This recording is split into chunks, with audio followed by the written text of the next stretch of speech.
que nosso espírito fica tudo no Tecorá.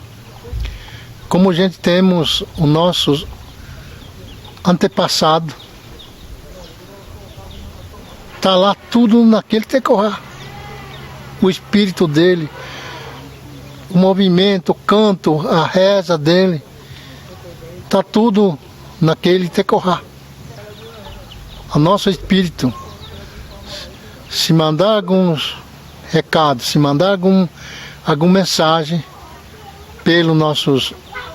na reza, a gente combina com aqueles nossos que está lá no Tecorá.